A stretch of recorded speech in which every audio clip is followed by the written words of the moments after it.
Hello, ladies and gentlemen, boys and girls, and everything in between.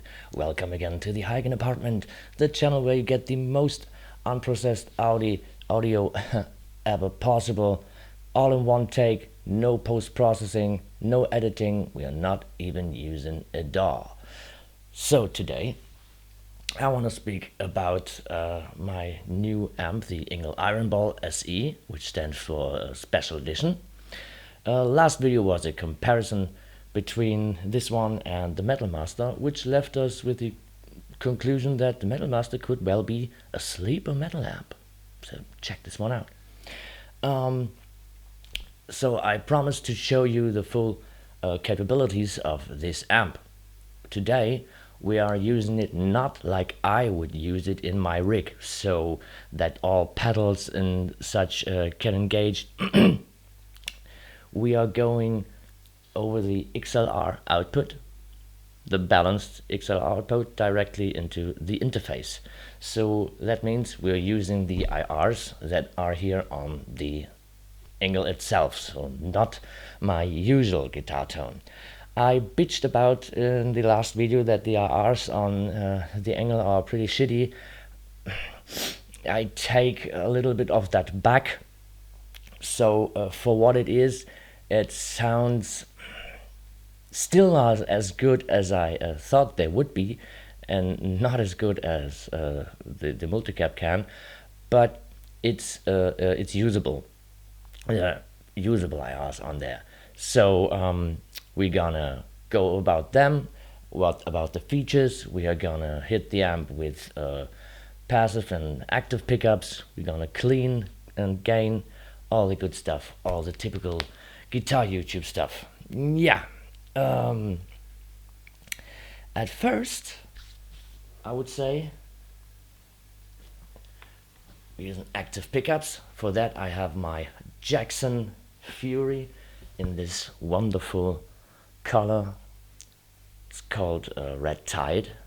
We have an EMG X in the red, and an EMG 59 in the neck, the one with the pole pieces, you know. Before we start, this was a good deal. Maybe you ask how much I paid for this. So this is a 1,200 euro amp, new. And the foot switch here, this behemoth of a foot switch, that's built like a tank, really.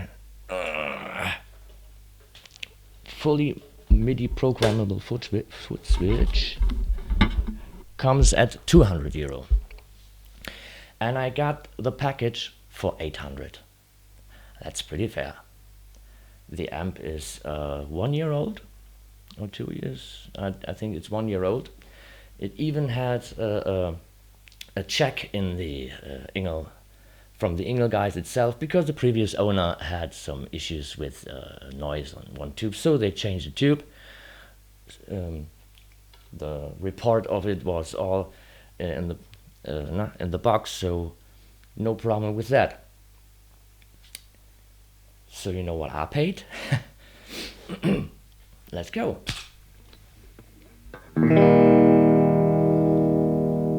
We're not changing IRs yet. We're just going over the cleans now. These are both pickups.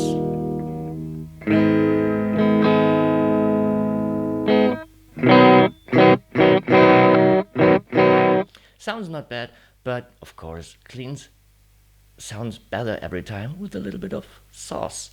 So I usually have all the effects from the art preamp, but the ironball has its own features. It has a own delay pedal or delayed circuit and reverb circuit built into it, and you can dial that all in on the back of the amp. There are tons of videos out there who describe that much better than I can do, so I just show you what it does. So let's engage just a little bit delay.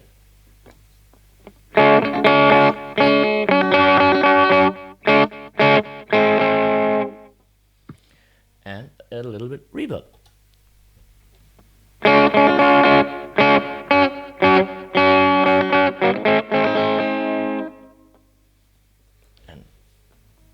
much better than before.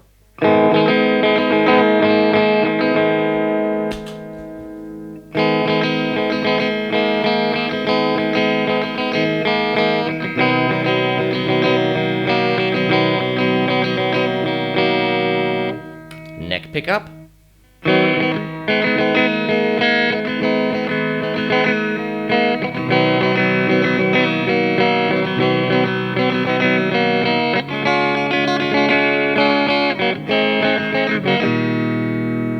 Bridge pickup.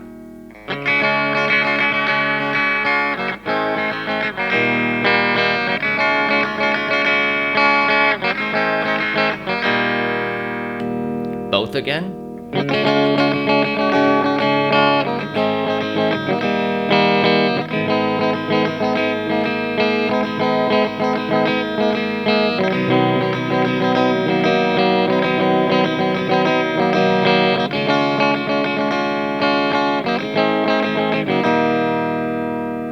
Okay. Let's hear some dirt.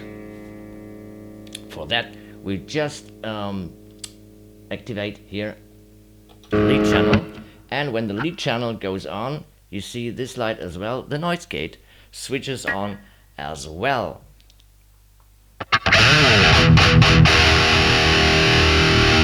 Let's dial in some tone.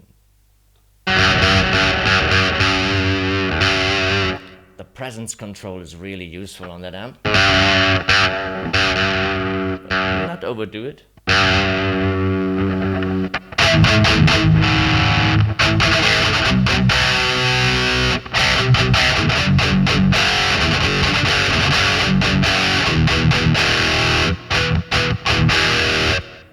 Maybe the delay is a little bit long. We can shorten that a bit on the back of the amp.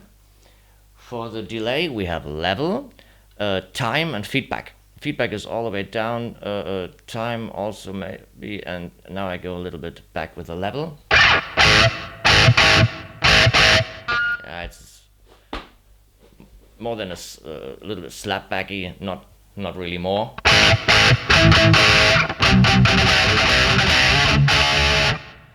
Of course, there is much room above, because this amp has built-in boosts, and these boosts are really where the fun is. So, the gain boost.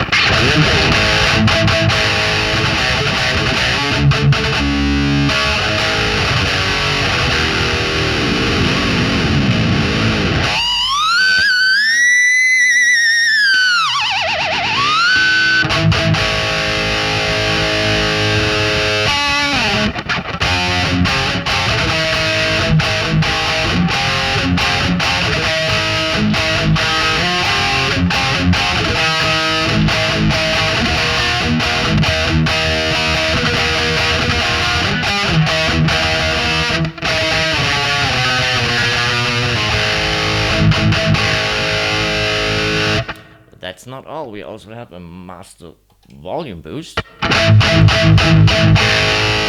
now the amp is at its finest.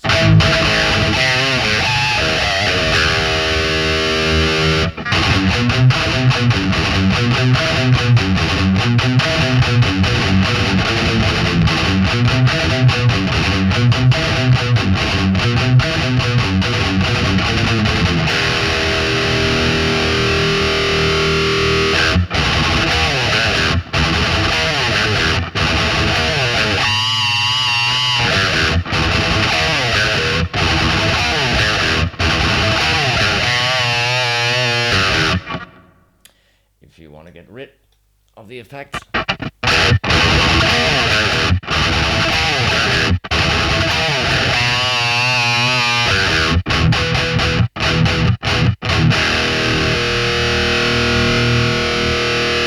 but I like it. Maybe we tame it a little bit more.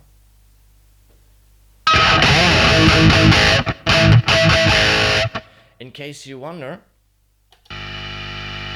that's the normal noise. So no pedals in front, that is only the noise of the amp in the lead channel with EMGs. We will hear the difference to passive pickups in a minute. You can adjust this noise gate. Also on the back you have a level.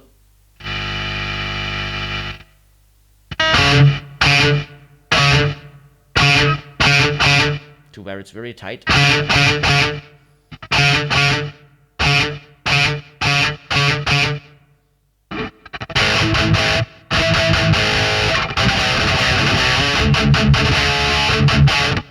Works really, really well, this noise gate.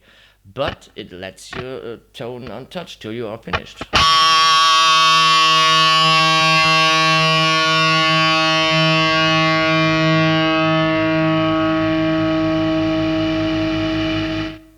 And then it gets down. So a very useful noise gate. I am a little bit picky what noise gates about noise gates, but this one I really like this one.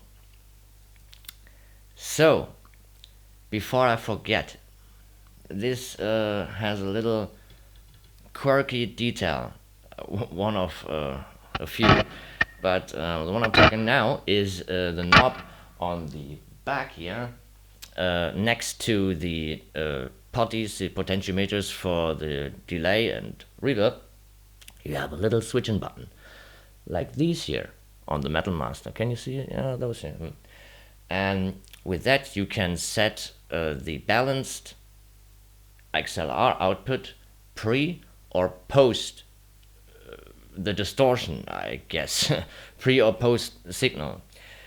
And yeah, you see that the standby switch is in on position. Normally I would play in the off position, because the attenuator is on the back is on speaker off, so you don't need to set the standby switch, you know.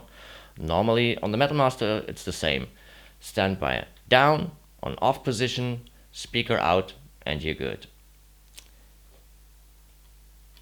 When you're doing it here, you have it only works this way when it's set to post. But for whatever reason, when it's set to post and it works with the standby switch down, you can't hear the presence control. Doesn't do anything.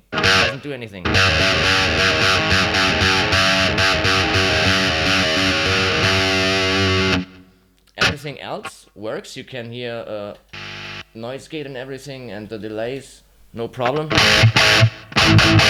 Yeah, you can hear it. But for that, you have to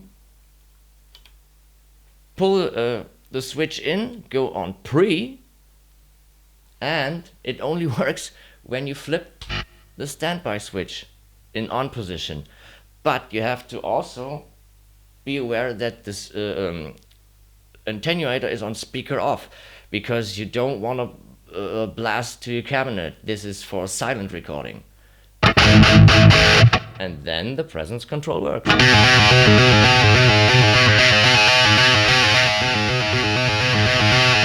You get the nice top end.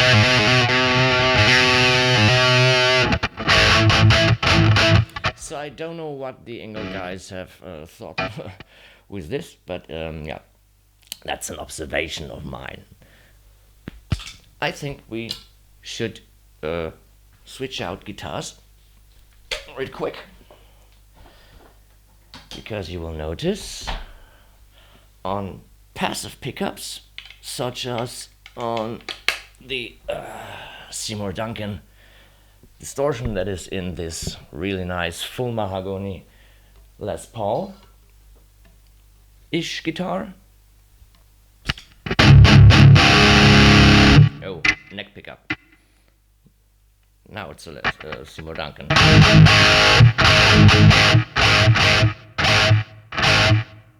You hear that? At the end? You hear a little bit of humming of this, because the noise gate has to be adjusted. This pickup is hotter than the EMG everybody thinks, oh, EMG are very hot pickups. Not exactly. With active pickups, it's a little bit different. They are output-wise, when you measure it, not really hot, but they have a preamp. They don't need to. Technique. These are hot pickups, so we adjust the noise gate a bit, just a hair.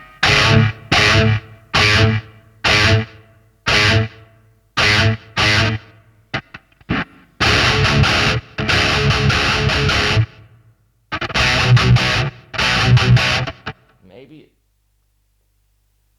gets a hair more.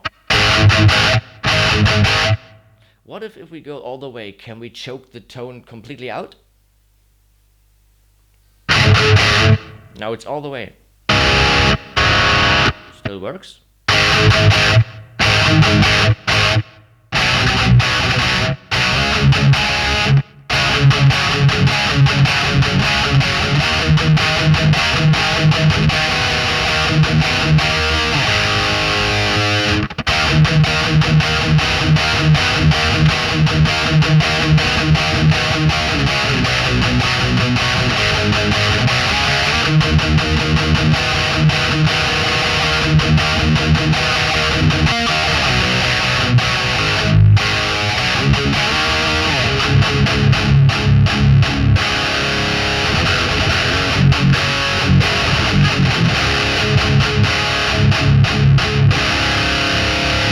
So, now that we have seen all the features of the amp itself, let's go over the IRs. For the IRs, you have a switch on the back, a rotary switch, select in 8 positions, I think. And this one that we're hearing right now is, for me, the most usable one, but we go over all of them. That's the first one from engl itself.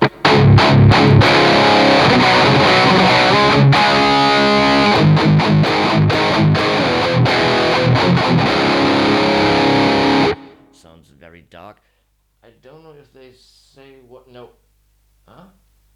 This one is a 2x12 with vintage 30s, and the next one is a 1x12, and the third one is a 4x12. So this is all vintage 30s, so this should be the 2x12. I don't know why they go not 1x12, 2x12, 4. They go 2, 1, 4. Okay, that's a 2x12.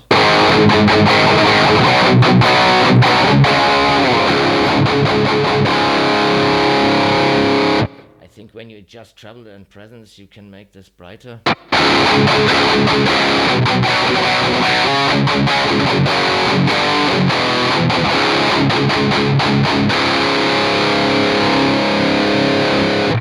But I digress. So,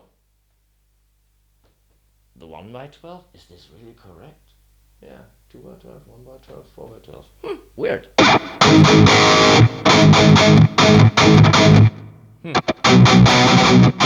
Chunkier.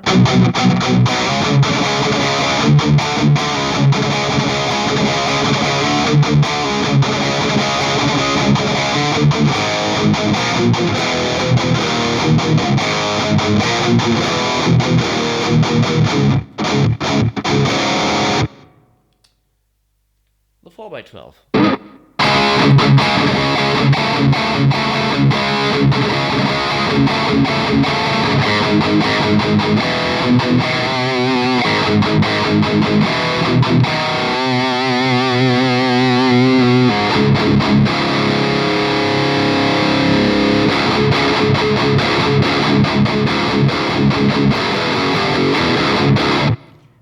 Yeah, all three are not really my cup of tea. What I found the most useful one out of them that I found here, okay, these three that I hear now was stock. They are on the amp itself when you buy it. The others are from the previous owner who loaded it. I did not load anything here because, yeah, I'm not this tech guy. So that's the number 4, and that's, I think, the most usable one. It's chunky both, but bright too.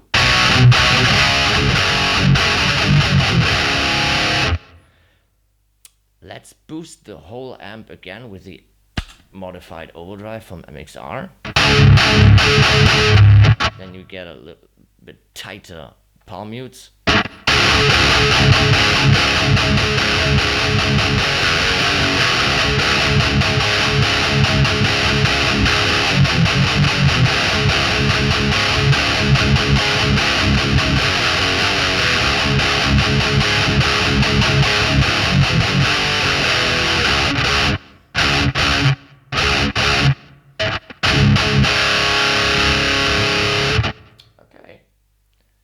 Next one.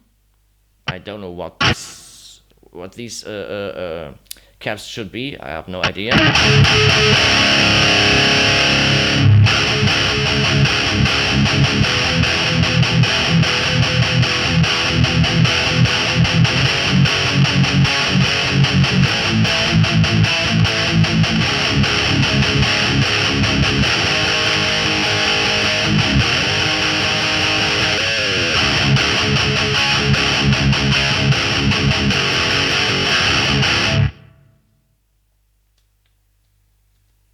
Number 6.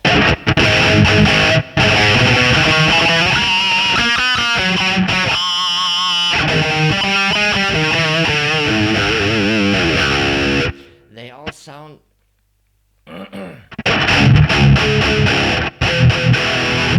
it's not digital, it's I can't describe it.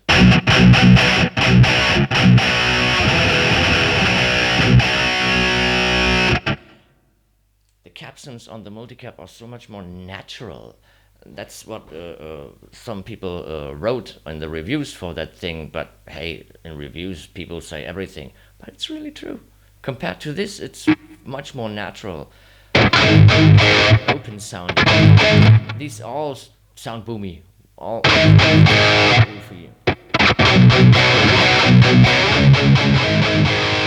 Maybe you have to adjust the EQ very high.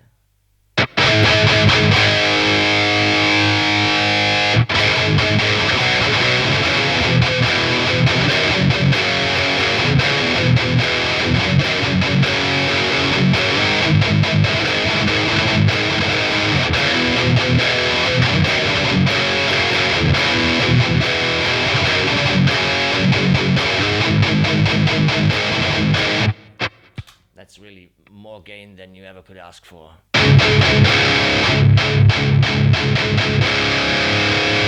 So I turned the boost off, but all the boosts in the engl are still on.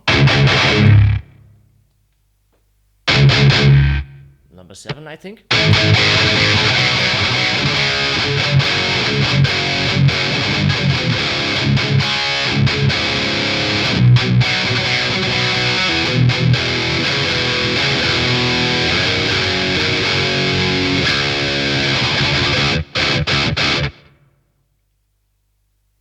That was the last one, so number 8, I think.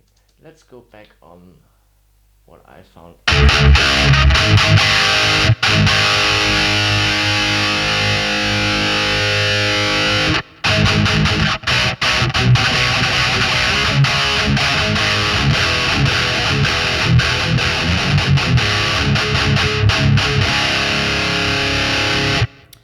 Yeah, so out of the box, this was the most usable for me.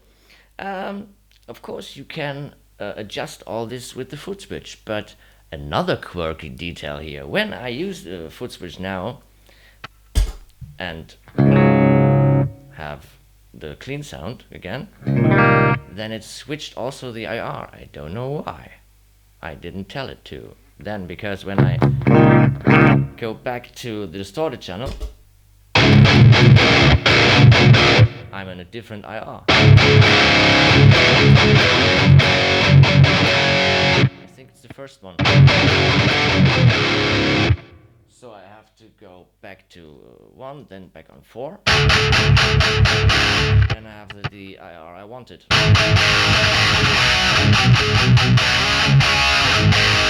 If you don't believe me, I do again. Okay. Clean channel. It's now the distorted one again.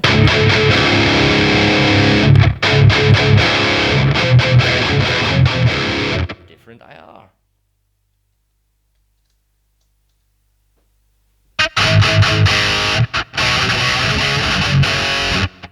Why is that?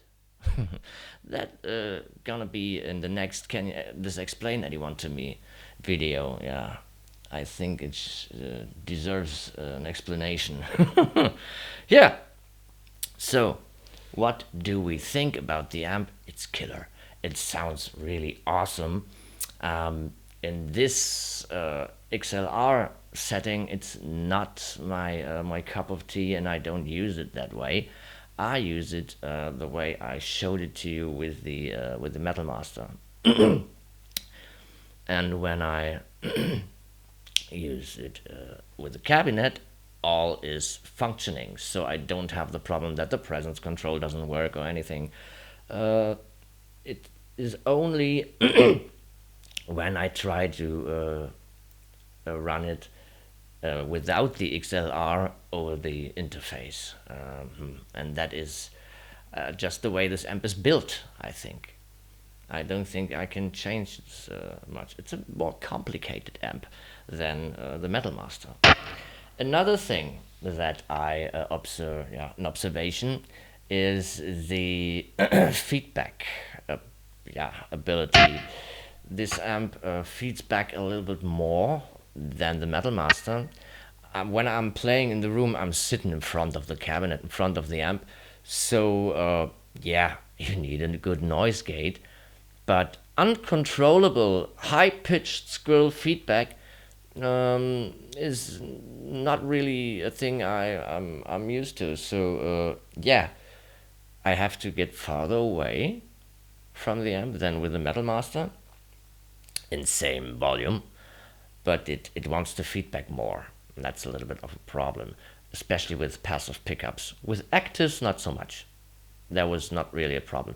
But with passive pickups, when I play in the room, I have to watch for uncontrollable feedback.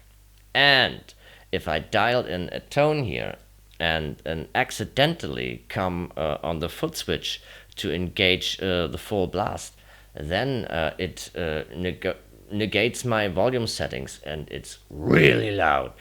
I shocked myself with that last time I played in the room, so yeah, be careful. So I patched a big no on this foot stamp. Let's engage the boost again.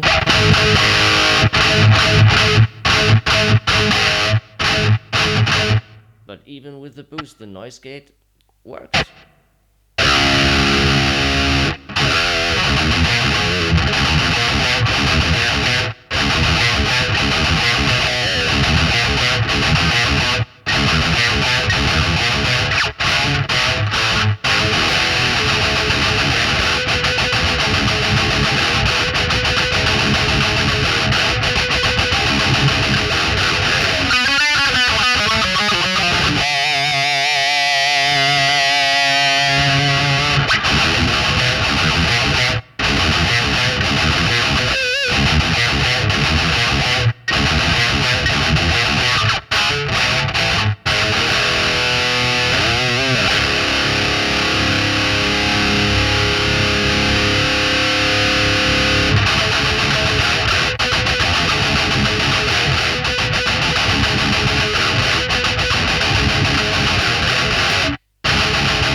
Thank you for watching the Hagen apartment.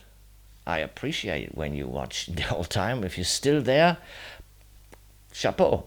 And thank you for paying attention to my newest workhorse, you can say. Yeah, I love it. It's really, really, really cool. One last thing, that this glowing, this red glowing inside is not the tubes. It's a red diode, an LED lamp that shines on the tubes. It's nice, but I don't really like that because you can't see the tubes glowing. Maybe you want that. Maybe you need that to compare which one runs hotter than the other. So when I will change, yeah, for the future, what will I do with the amp in the future? I will change the preamp tubes for JJs. That maybe will get the amp a little bit brighter, but that is fortune. I can't really manipulate that, but quieter, a little bit quieter. That's really possible. This was my yeah, observation when I swapped the tubes in the Metal Master for JJs. Also, this handle, maybe you ask yourself, you can push that in, you know, and then the amp is low profile, so you can't flip it over and you can't remove the handle. On the bottom there are screws and some discs welded to the handle itself, so you, even if you unscrew it, you can't pull it out. I have normally my laptop standing on here, but it gets quite hot and the handle is in the way. So I built myself this nifty little foam pad system here for the laptop, and it works quite well. So before it was just half of it and it was too warm. So it really got warm. It's a full metal enclosure, not like this one, this is wood. Well, this is full metal and it gets quite warm, but now not anymore. So this is enough airflow that the laptop can work without blowing up or without yeah, melting any inner components or so. Yeah, thank you for watching. Goodbye.